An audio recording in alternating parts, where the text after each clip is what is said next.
Ha colaborado en diversas ocasiones con arquitectos de sobra conocidos por todos, como Siza, Vinoli Nueva York, y como asociado local para proyectos en Galicia de gente como Chipperfield, Eisman o el propio Siza, ¿no? Es autor de artículos y publicaciones en diversas revistas y libros y cuenta en su haber con numerosos premios, como el más reciente de la 15ª Bienal de Arquitectura y Urbanismo, fue obra también seleccionada para la Bienal de Venecia y, bueno, finalista en varios premios FAZ, CENOR, COAG, etcétera, etcétera. Tengo aquí una larguísima lista que no os voy a leer, pero, bueno, da debida cuenta de los méritos, ¿no? Para mí la obra de Carlos es, a mi parecer, es una obra muy honesta, ¿no? Y que yo creo que sabe estar, que muestra sinceramente el oficio de la mano que hay detrás de la ejecución, ¿no? Yo creo que es una persona que es capaz de exprimir el conocimiento y la sabiduría del artesano, pero sin caer en lo pretencioso, que me parece muy importante. Hace una obra que yo creo, y me gusta mucho esa definición, que parece que no tiene partida de nacimiento, ¿no? Parece que no tiene autor, en el buen sentido, ¿no? O que el autor sabe hacerse a un lado, ¿no? Quizás yo quiero pensar que de ahí es el título de la alfombra roja, ¿no? Que el autor sabe hacer eso, ¿no? Uno la ve y no sabe cuánto tiempo lleva ahí esa obra, ¿no? Se gana la pertenencia al lugar. Para mí es una obra que habla de universales, es decir, habla de las grandes ideas de la arquitectura, pero con un lenguaje muy preciso, ¿no? Es un lenguaje que ama el detalle.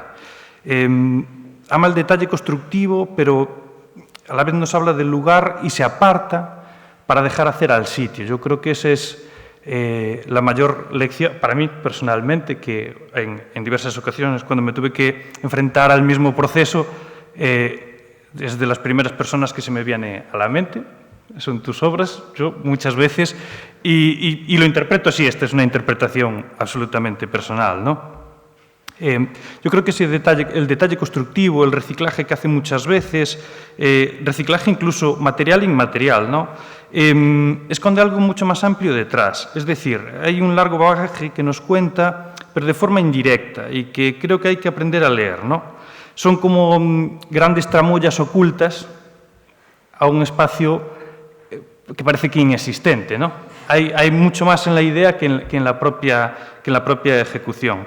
Y yo lo pensaba el otro día con una frase muy común que para mí se me hace más especial eso que el proyecto, que era, no es la flecha, es el indio, ¿no? Entonces, yo creo que más que proyecto hay de lo que se ve, hay mucha tramoya detrás, ¿no? Mucha pieza detrás de lo que nos enfrentamos, ¿no?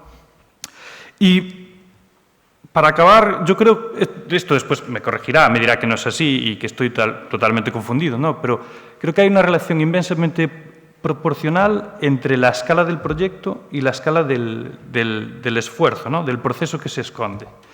Y no sé, me da la sensación de que cuanto menor es la escala, para ti más grande es el proceso y más amplio. Es una tontería mía, ¿no? Pero que ya nos contará. No quería tampoco ser muy concreto para no desvelar igual cosas que creo que va a contar que me parecen extremadamente interesantes. Así que nada, me callo y os dejo con él.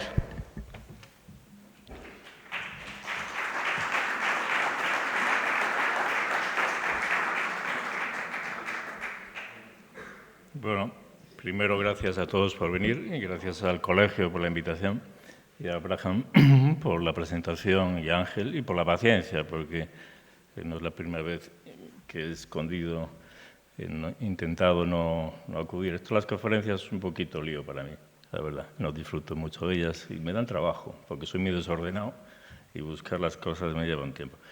Pero bueno, si algo me gusta de las conferencias son las introducciones, porque bueno, la obra propia uno la tiene bastante vista. Y recordar el pasado muchas veces no siempre es lo más grato, ¿no? Entonces, bueno, estas obras de las que voy a hablar son 4, son todas de espacio público, 2 han sido premiadas hace poco y otra hace más. Y son todas, bueno, intentan ser todas alfombras. Alguna será vermella, no todas. pero sí que intentan ser espacios de libertad y espacios de textura, espacios geométricos, como es una alfombra, ¿no? Y bueno, hay esta frase de Enrique Miralles que a mí me parece que es fundamental, ¿no? Dice que la cualidad de una ciudad no está ni en los edificios propios, ni en el emplazamiento, sino que están esos primeros centímetros, 20 centímetros, que hay desde la tierra, que es básicamente el espacio público, ¿no? Es el espacio de la plaza, el espacio de la calle, y en esa definición yo creo que está la cualidad de la ciudad y la cualidad de una sociedad.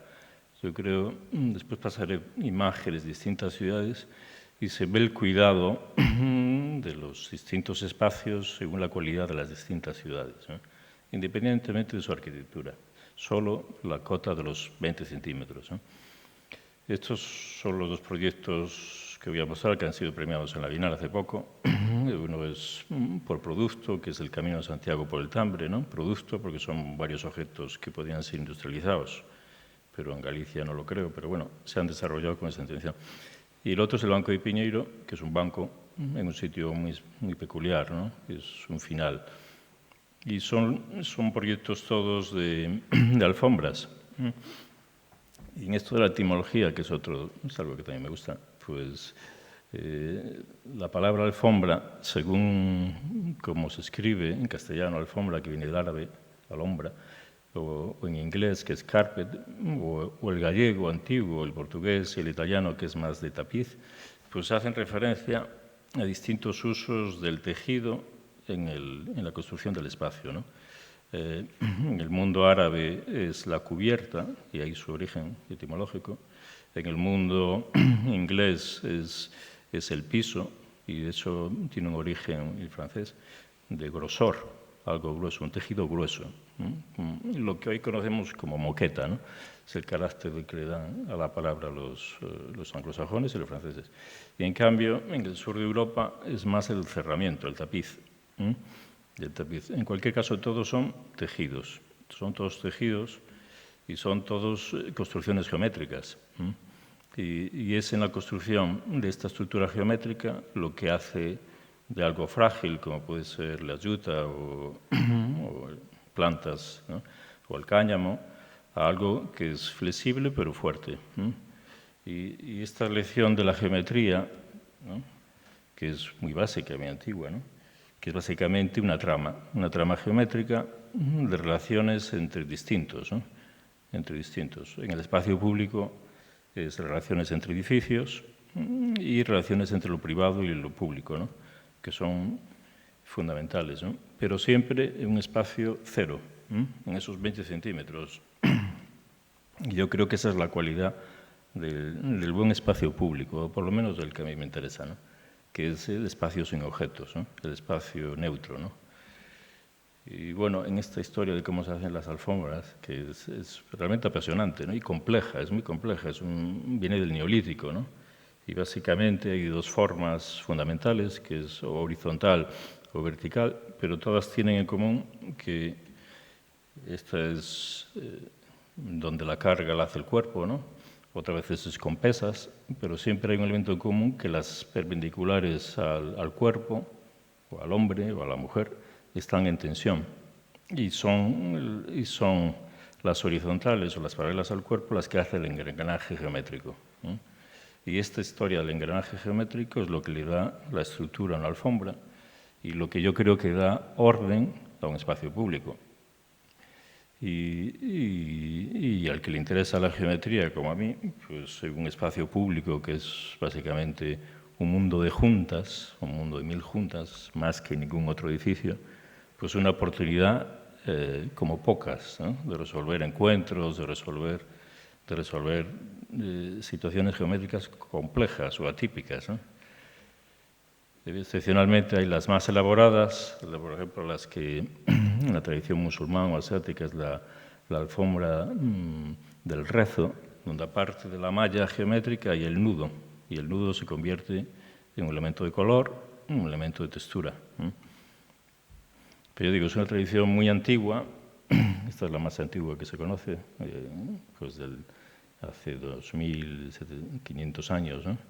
la que quedan restos, porque hay trazas de que es un conocimiento que viene del Neolítico, ¿no? Y esta historia de la alfombra como algo casi como el templo, ¿no? Como algo que pertenece a la realeza, como algo que dignifica un lugar por su condición, en este caso por el color, porque el color era un material, el color rojo era un material de difícil acceso, y entonces se convirtió en un elemento de distinción. El primer ornamento, quizás, que haya en la tradición de la arquitectura es el color. Pues la cultura más pagana, pues a lo mejor lo utiliza para dignificar, ¿no? Como en Hollywood, dignificar o sacralizar, de algún modo, lo más pagano que es la industria del entretenimiento, ¿no? Pero es una tradición que viene de los griegos, ¿no? De una obra teatral dedicada a Agamenón, este general de la guerra de Troya, que cuando vuelve a casa les tienden una alfombra roja como señal de recibimiento. Y es cuando entra en la alcoba, cuando es asesinado, ¿no? Pero o sea, son tradiciones, bueno, milenarias, ¿no? Tanto el uso del color como el uso de la alfombra como un elemento semisagrado, ¿no? Del modo que en ciertas religiones, como puede ser la musulmana o la budista, ¿no? Pero la musulmana muy clara es la alfombra. Esta alfombra, por su textura y por su orientación, convierte un espacio neutro en un templo. Y pocas actuaciones hay de construcciones, quizás el dintel, ¿no? Por esta separación de lo público y lo privado. Pero la alfombra, como pocos elementos hay en la arquitectura, en la construcción, que hacen algo neutro, convierte en un templo, ¿no? Un elemento aislado, en un elemento de trascendencia, ¿no? Y no requieren más que la textura del material. La textura del propio material y el color del propio material, a convertir lo que es un desierto en una plataforma, en un templo mínimo, ¿no? Y en las culturas asiáticas todo esto se lleva hasta la sofisticación máxima, no ya como alfombra en sentido de tejido, de elementos orgánicos o naturales, sino como alfombra como parte del jardín, ¿no? Y elemento de contemplación, y elemento simbólico, ¿no? Elemento simbólico, ¿no? Como podía ser esto en el Ryoanji, ¿no? El templo de Ryoanji, o el jardín de Kuchura, ¿no? Del palacio este, ¿no? Esto es una alfombra, es un cambio de pavimentos que marca una entrada de un jardín de llegada a un jardín semiprivado, ¿no? Es simplemente con las condiciones de las geometrías, de la alfombra pétrea que hacen los monjes zen. Y curiosamente esta idea de alfombra como ciudad o como estructura de espacios públicos, bueno, pues tiene quizás la traducción más clara con Calvino, ¿no? Aquí está en su obra Las ciudades invisibles, ¿no? Y habla como dice aquí, ¿no? Como la ciudad, en este caso Eudosia, se parece al dibujo de la alfombra, ¿no? Y que si uno lo observa con atención, te convences de que cada lugar de la alfombra corresponde al lugar de la ciudad. Y que todas las ciudades, todas las cosas contenidas en la ciudad están comprendidas en su dibujo. En su dibujo, entiendo yo, de sus espacios públicos, ¿no? de su ciudad, que Calvino, en todos estos textos sobre las ciudades invisibles, al final se refiere siempre a Venecia, ¿no?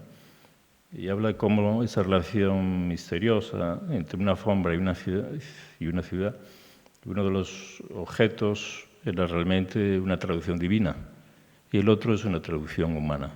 Pero ambos son actuaciones de espacio público o de ciudad, ¿no? Sean alfombras. Bueno, entonces, de estos ejemplos, ¿no? Hay más sofisticados o menos. Pero todos... Esto es Michelangelo, ¿no? La piazza del Campidoglio, en Roma, ¿no? Donde la alfombra es un elemento de relación entre los edificios, entre las entradas a la plaza, ¿no? Y juega además con la perspectiva para hacer ampliar la fuga y el óvalo elipse y convertirlo en un círculo, ¿no? En algo perfecto, ¿no? Para jugar con la deformación de la perspectiva, ¿no? O sin ir tan lejos, el propio Mies, ¿no? En casi todos, o en todos, ¿no? En todas las plataformas que hace de sus edificios o zócalos son realmente alfombras que traducen una geometría muy cartesiana, ¿no? Nada que ver con Michelangelo, con la tradición musulmana, pero sí que traducen claramente lo que es el edificio en la superficie horizontal y cómo se extiende hacia la ciudad, ¿no? Una forma, y hace de la alfombra algo profundo, y utiliza los estanques para esa sensación de profundidad, con distintos planos, ¿no? Y su arranque, ¿no? Pero a la vez continúa en la acera, ¿no? La continuidad es clara y es obsesiva, ¿no? Y el edificio es imponente por lo que significa y por lo que consta y por su ubicación en el tiempo, ¿no? Pero es imponente cómo su alfombra está igualmente deconstruida que el propio edificio, y hasta los límites en que las esquinas abiertas que hace Mies en el rascacielos las traduce en su alfombra, ¿no? Estas sucesiones geométricas de la propia alfombra. En la historia del espacio público, yo creo que es muy importante, o la historia de las ciudades, como se quiera entender, yo creo que es muy importante cómo se ha representado la ciudad, ¿no? Y el primer plano, o el primer mapa donde se entiende la ciudad como una alfombra de espacios públicos, ¿no? Como una secuencia, como una trama, ¿no? Es el mapa, el Noli, ¿no? Lo que se conoce el Noli, que es el primer plano donde realmente se introducen las plazas, las calles y los edificios públicos, ¿no? Ya sean las iglesias, ya sean palacios de justicia, las bibliotecas, ¿no? Todo es una articulación geométrica donde el espacio público está maclado, ¿no? Y el espacio público cobra la importancia de definir un poco el lenguaje de la ciudad. En esa tradición de representar el espacio público hay distintas opciones, ¿no? Hay opciones donde el espacio público se convierte en una escenografía arquitectónica, ¿no? Como puede ser de Quirico. Luego el espacio público es simplemente el lugar donde hay muchas actividades diversas, ¿no? Y un espacio de libertad donde el mercadeo es lo básico, ¿no? Y de todos, a mí la representación que más me gusta de un espacio público es de Giacometti. Tiene varias esculturas dedicadas a las plazas, ¿no? Y todas tienen esta condición de que hay una base muy sólida, densa, pesada, y de la que nacen figuras que se mueven en libertad, ¿no? Distintas relaciones, pero lo importante, a mi modo de entender, lo que da la condición de plaza es el espacio libre y espacio seguro. Seguro en términos de densidad, ¿no? Que en Italia, en las piazzas italianas, pues es como algo natural, ¿no? Algo natural. Bueno, esto es el plano del Ágora, ¿no? En Atenas. Hay infinitos estudios sobre la Acrópolis, sobre el Partenón, bueno, sobre los templos, ¿no? En cambio, el espacio público primero que existe en la historia, de algún modo es la Ágora de Atenas. Y no existen tantos estudios, ¿no? Pero lo que sí que está claro que hay un vacío, ¿no? Que el Ágora es un vacío y Ágora es a la vez es una secuencia de acontecimientos por distintas funciones, ¿no? Pero es el primer gran vacío que aparece de algún modo en la ciudad y en la historia de la arquitectura, ¿no? Y yo ahora por mostrar algo quizás más cotidiano, ¿no? Que son distintas alfombras, que yo llamo alfombras, y lo son, en distintas ciudades, ¿no? Esto es en Ámsterdam, y bueno, es todo el entramado de cómo se ejecutan los distintos accidentes que hay en cualquier ciudad, ¿no? Que puede ser un bordillo, puede ser un arranque, una rampa, puede ser el encuentro con un edificio, la separación de carriles o una arqueta, están articulados geométricamente de modo que los accidentes desaparecen dentro de la alfombra, ¿no? Muy sofisticadamente, muy sofisticadamente. Y ya sea con ladrillo, que es el material natural, mezclado con actuaciones en granito, ¿no?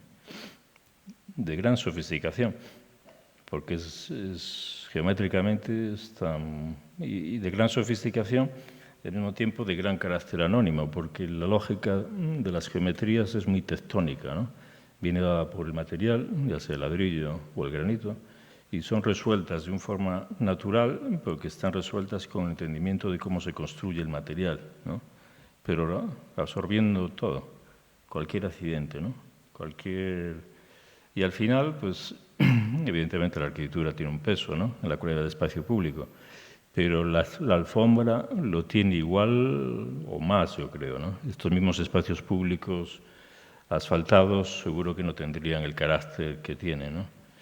O en Italia, en Siena, ¿no? La piazza del campo.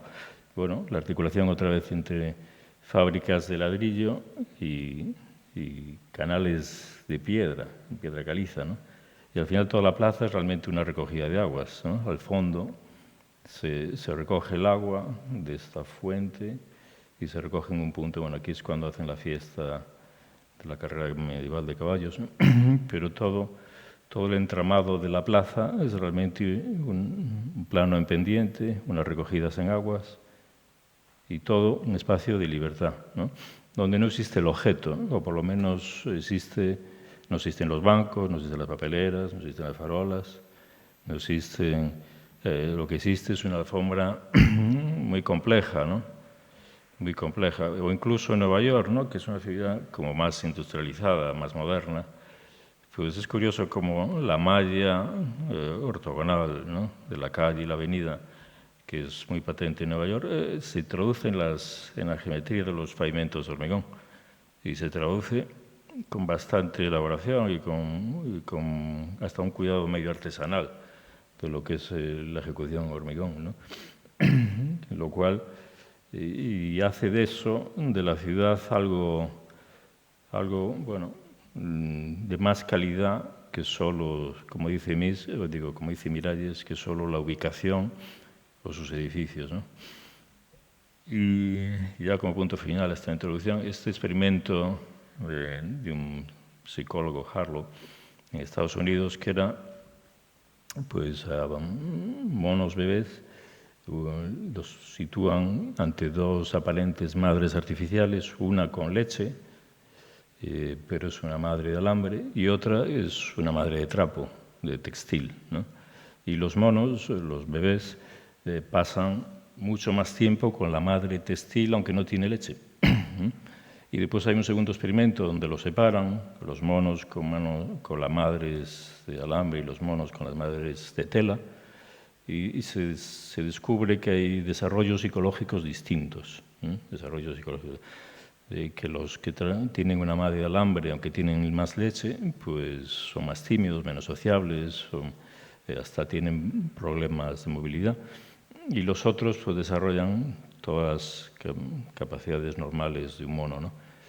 Entonces es muy interesante para mí cómo la importancia es de la textura. Es la geometría y es la textura, ¿no? Lo que de algún modo creo que es importante a la hora de establecer un plano, una alfombra roja, un plano cero, ¿no? Un plano cero, un espacio público, entendido como algo dignificado, ¿no? Algo de cualidad.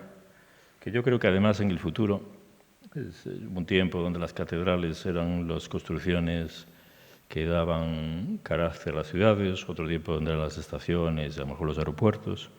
Y yo creo que en el futuro seguramente sean los espacios públicos los elementos más singulares o los que den más cualidad a las ciudades, más cualidad porque va a ser, creo yo, más importante la relación entre personas, la relación física entre personas, ¿no? Y la cualidad del espacio público como algo, como un templo, ¿no? Como un templo que no siempre somos conscientes, ¿no? Bueno, este es un primer proyecto que voy a mostrar 4.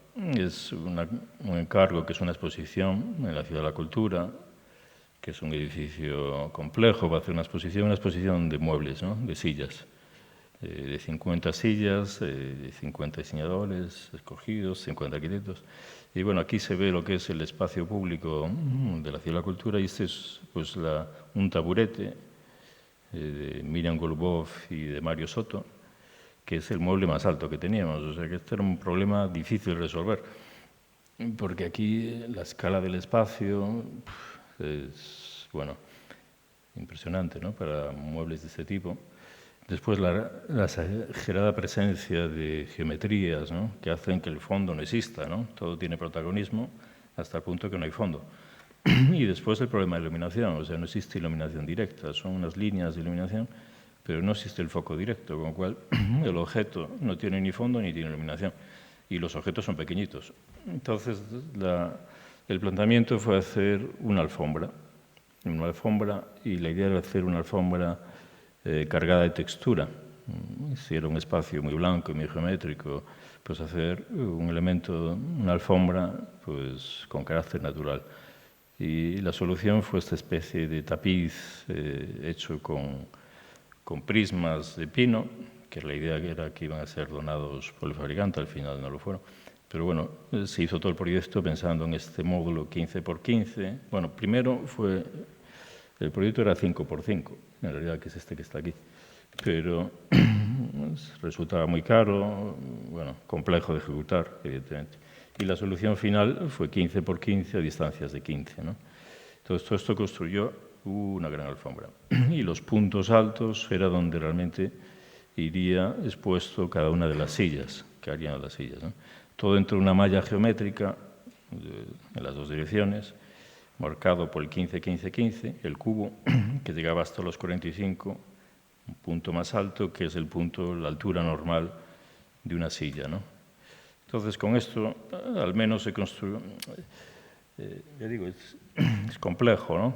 El carácter del lugar, la escala, la falta de iluminación controlada, pero al menos se consiguió definir un ámbito con una alfombrilla bastante barata, porque el coste era muy limitado, y definir un ámbito, un lugar, en un espacio completamente abstracto y difícil, ¿no? Bueno, esto es un poco el resultado, ¿no? La iluminación al final eran también unos tubos de fibra de vidrio, que eran tuberías convertidas en lámparas. Bueno, fue un proceso difícil, pero interesante, ¿no? Interesante. Y aparte de los muebles de los diseñadores contemporáneos o arquitectos, casi todos, bueno, había de todo. Había lo que nosotros clasificamos, o se clasificó, como los pioneros, ¿no? Los pioneros eran Barbó, Isaac Díaz Pardo y de la Sota. Entonces eran los que habían sido primeros en diseñar muebles originalmente y los que además tenían más producción, tanto de sillas como de mesas.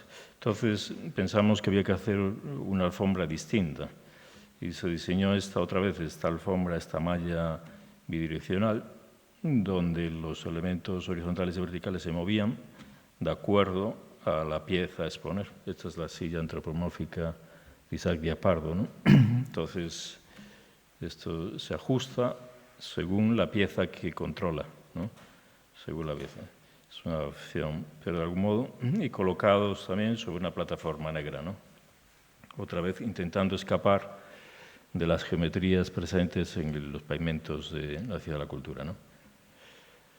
Y esto, además, después de ese criterio, se convirtió tridimensionalmente en un auditorio, también con las mismas piezas, 15-15, separadas, 3-2, 3-2, o sea, haciendo asientos de 2 y con altos de 2, o sea, asientos de 45 por 30.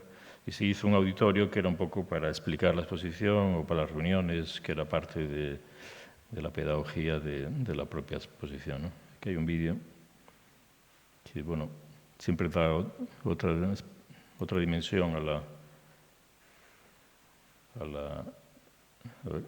bueno, sí.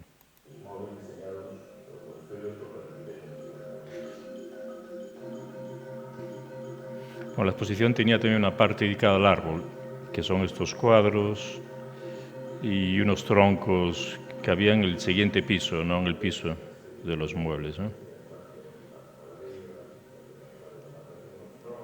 Pero es todo básicamente un proyecto de alfombras, ¿no?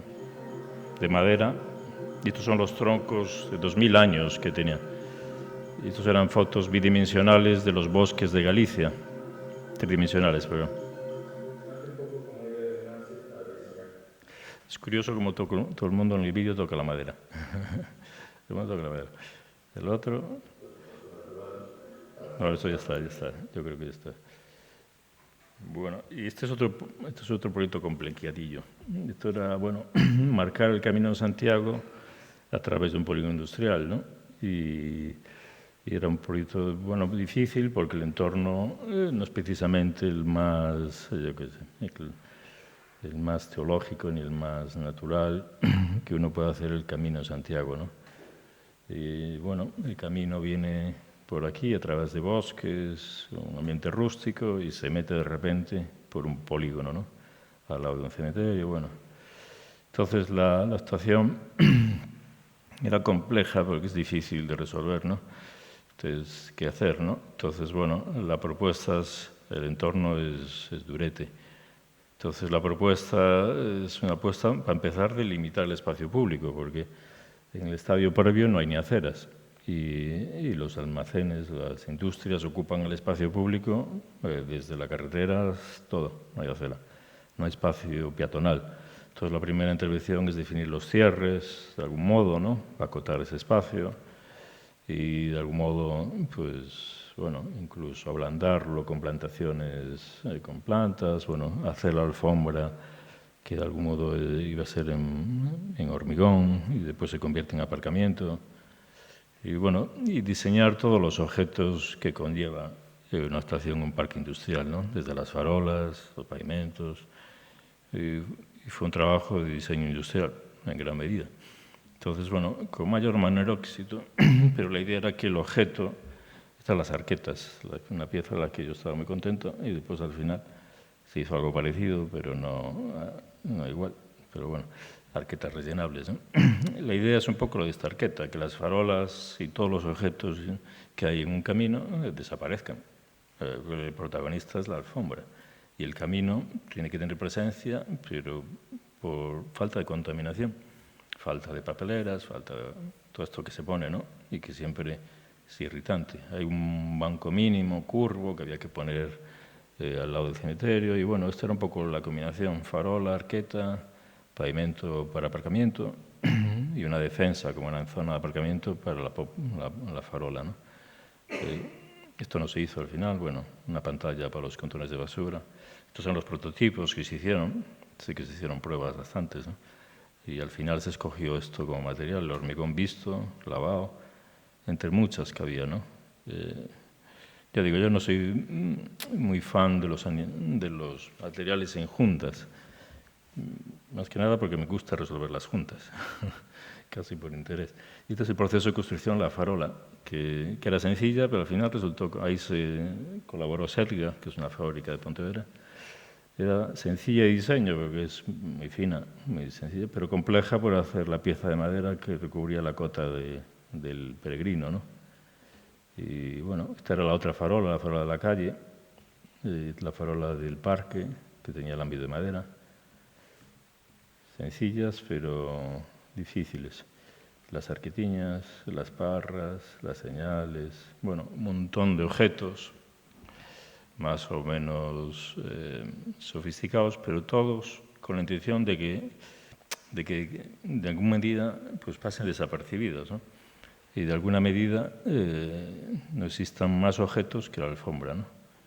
Más objetos que, y bueno, las farolas se pintan todas de negro, son todas de una proporción lo más geométrica sencilla, ¿no? Son cilindros, combinaciones de cilindros, y solo en el punto del parque donde hay un arbolado aparece la madera. Y bueno, esta es la rampa que es un cruce, ¿no? Este es el camino tipo juntas de hormigón, visto. Hay una zona jardinada que oculta un aparcamiento o tamiza un aparcamiento, y esta es la entrada de los coches a través del camino, ¿no? Todas estas rampas de granito, ¿no? Que están en Z, no por diseño formalista, sino para que las piezas colaboren y el impacto del coche pues, sean estables, ¿no? Y bueno, una ejecución perfecta de la piedra, ¿no? Eso en Galicia. El hormigón puede salir mal o bien, pero la piedra es raro que salga mal, ¿no? Y es algo que no valoramos bastante, yo creo.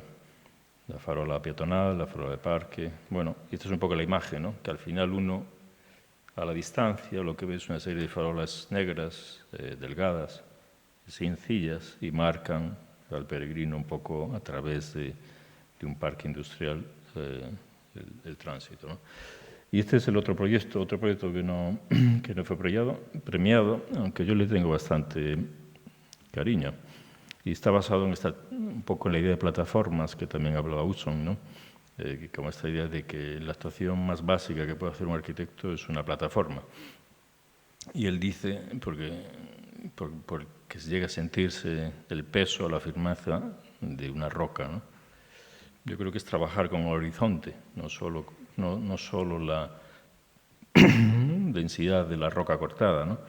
Y habla de esta plataforma, ¿no? En Oaxaca, Monte Albán, que es una plataforma de 300 metros de largo por 100, o sea, es una plataforma cortada, una roca, ¿no? Es una actuación de estas increíbles, ¿no?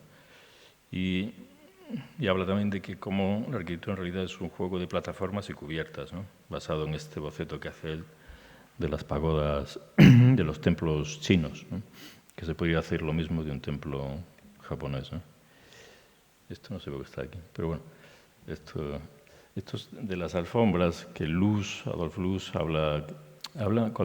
escribe un artículo sobre la teoría del revestimiento, que ahora se utiliza mucho para justificar todo lo que son los aplacados, y él habla de la alfombra como el elemento principal que puede hacer un arquitecto, no principal, que puede utilizar un arquitecto, la alfombra y el textil, para condicionar un interior y hacerlo cálido, y que es la estructura que aguanta estas alfombras y estas telas, las que realmente es la labor del arquitecto, ¿no?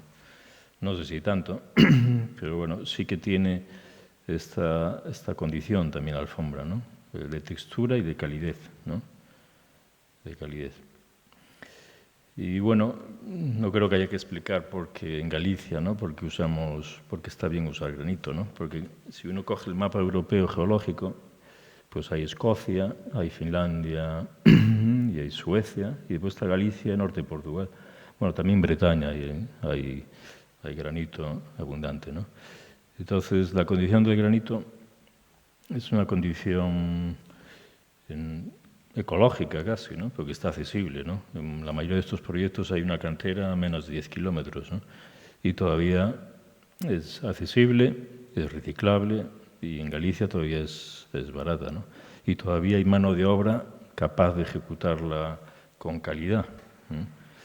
Entonces, bueno, hay ejemplos como estos en Portosón, ¿no? Esto es una pieza, es una alfombra tridimensional, donde no son sillares en forma de Z. O sea, es una historia, y es un molino, que el molino no sé los años que tiene, pero está perfecto. O sea, las piedras están ensambladas como si fueran de madera, y ni siquiera solo así, sino así.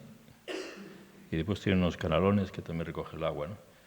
Y esta condición que tiene el granito también de construir para la eternidad, ¿no? Que no tiene ningún otro material, o por lo menos no conocido, ¿no? Y que aquí lo tenemos tan accesible, y esta condición de poder trabarlo, ¿no? Entonces un muelle también en Portosón, trabar las piezas y construir, bueno, con sus juntas, una trama geométrica que establezca relaciones con el entorno, ¿no?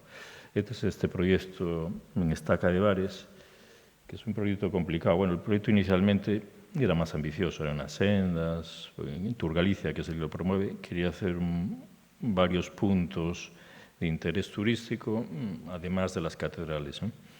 Al final, por problemas, bueno, es zona Natur, solo se pudo hacer el aparcamiento, este aparcamiento que existe, o que existía, ¿no? Y que había que de algún modo mejorar, ¿no? al borde de un acantilado, uno de los acantilados. Al fondo hay una antigua base americana, por aquí hay unos molinos de catarata y aquí está el faro. Y esto es un poco el aparcamiento que existía, ¿no? Bueno, el aparcamiento Leira, ¿no? Estos aparcamientos que hay que no están mal, pero bueno, están abandonados, ¿no? Y al final se convierten, bueno, en lugares desechables, ¿no? Entonces la estación, bueno, una de las estaciones que hubo era también esta torre de señales acústicas en medio del istmo, pues demolerla, ¿no? Estas son de las estaciones que más placer yo creo que pueden dar a un arquitecto, que es demoler, y con lo que se demuele hacer un plano y una plataforma vegetal y desapareció. Bueno, el proyecto es un poco esto, es una alfombra de adoquín que se levanta y por un lado impide la caída a los coches, al acantilado, y por el otro lado hace un banco o una zona de estar sentado, contemplando el paisaje, sobre todo para la gente que no pueda caminar la senda al faro, que es impresionante, pero es muy irregular topográficamente y difícil de acceso, ¿no? Entonces, ese es un poco el borde que se define, es que se construye con el mismo adoquín y construye borde de caída y banco continuo, ¿no? Es un poco esta actuación, ¿no? Y de algún modo dialogando, intentando dialogar con estos otros muros que hay preciosos, que son antiguos muros de propiedad de Junta Seca, ¿no? Que son piedras recogidas del propio lugar y para formalizar un cierre, ¿no? Y bueno, la alfombra se levanta en el borde porque si no, vuela la alfombra, ¿no? Y ya digo, con unas técnicas y una colocación, bueno, difícilmente igualable. Yo creo que es un oficio poco reconocido y poco aprovechado, el de canteiro en Galicia, ¿no? Y al final, bueno, la alfombra está más o menos trabada. Muchas veces son soluciones que los mismos canteiros dan en obra, ¿no? El plano más o menos se convierte en una especie de partitura, pero los que interpretan realmente son los canteiros, ¿no? Que son los que saben, realmente conocen el material, ¿no? Y bueno, esto también lleva objetos menores, ¿no? Pero para intentar reducir la presencia de los elementos distorsionadores, ¿no? Para que la alfombra sea 20 centímetros, no más, ¿no? Todas las señales, bueno, reducirlas al mínimo para que al final de algún modo desaparezca, ¿no?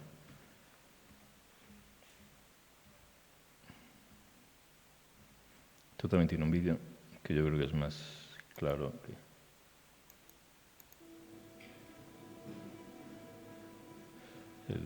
Claro, la situación geográfica es imponente, ¿no? Los acantilados son espectaculares. Y desde el borde, bueno, te lo he contado.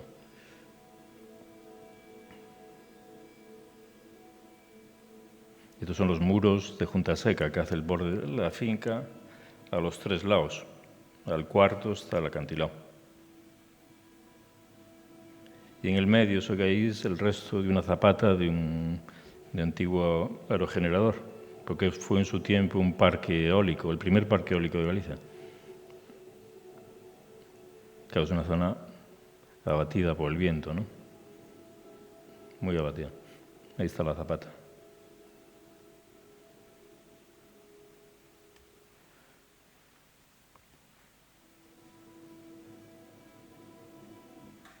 Uy.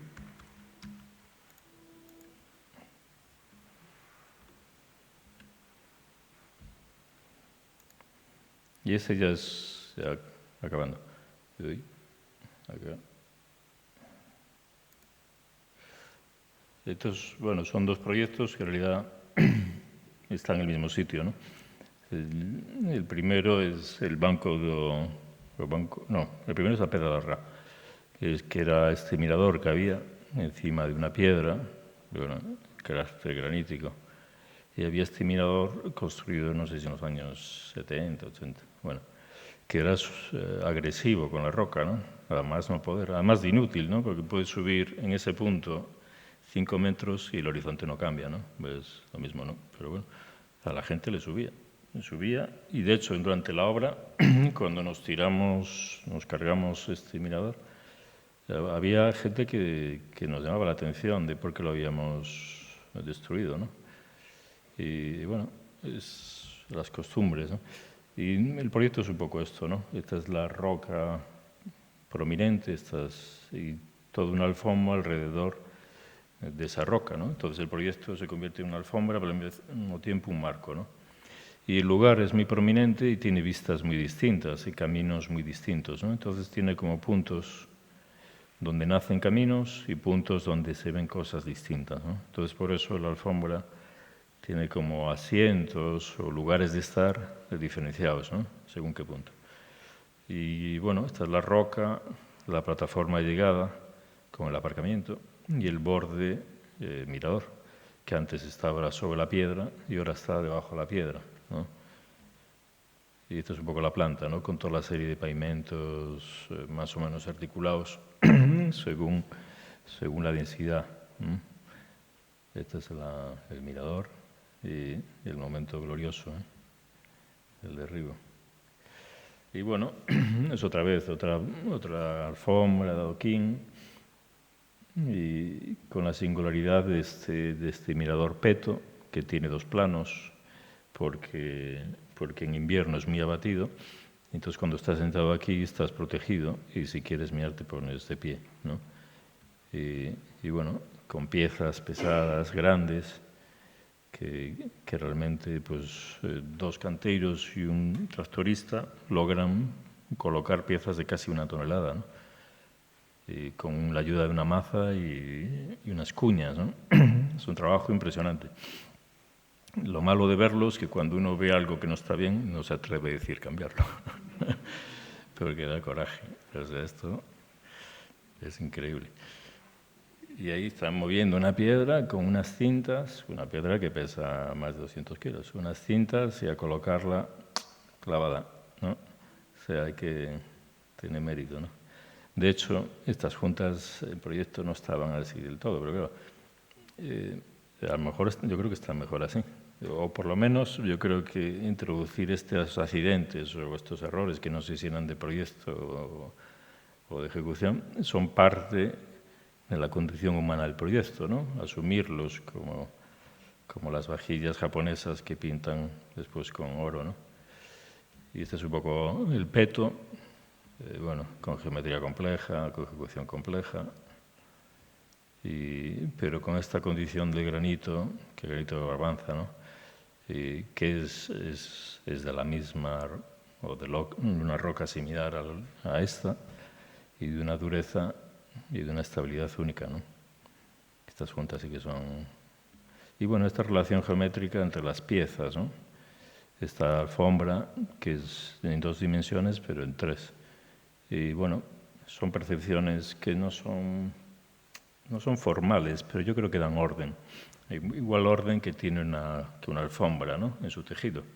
Y eso da orden y carácter, yo creo, ¿no?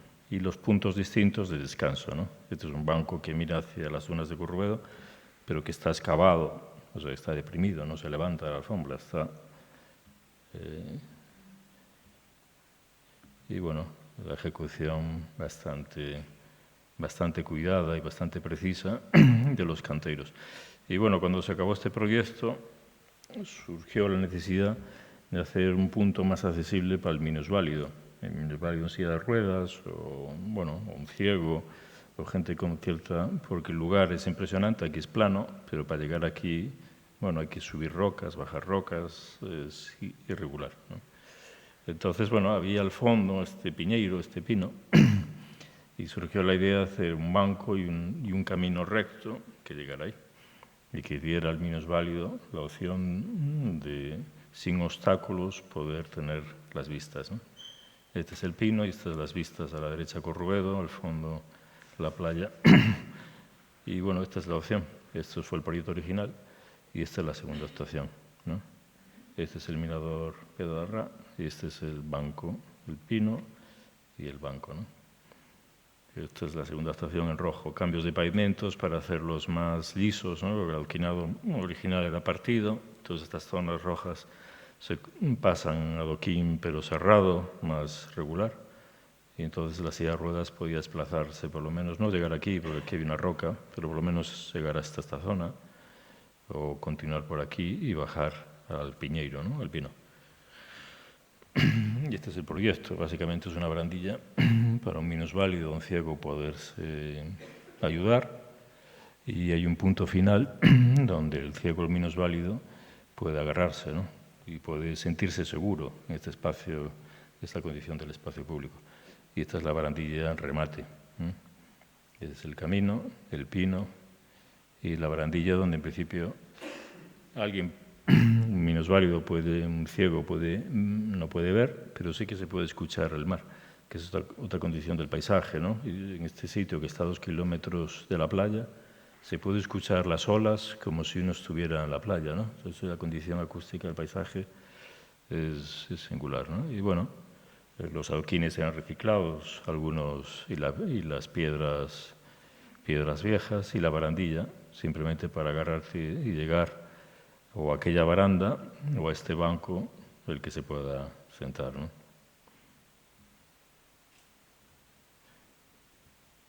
Esta es la barandilla final, que dice que din os rumorosos na Costa Verdeante, en los pinos, ¿no? Aquí en los pinos. Y yo no sé si... sí, aquí otra vez.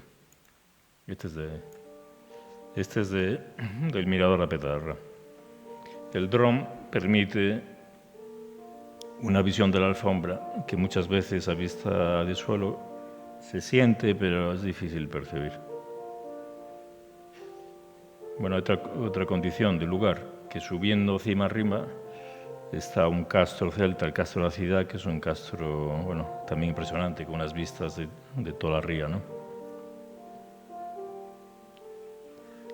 Hay que decir que el proyecto originalmente tampoco era así, pero bueno, ahí en el proceso de obra se fue lavando roca y se fue descubriendo una dimensión que no se conocía, ¿no? Que era la condición de una topografía orgánica, que eran las rocas que florecieron una vez que se lavó la capa vegetal.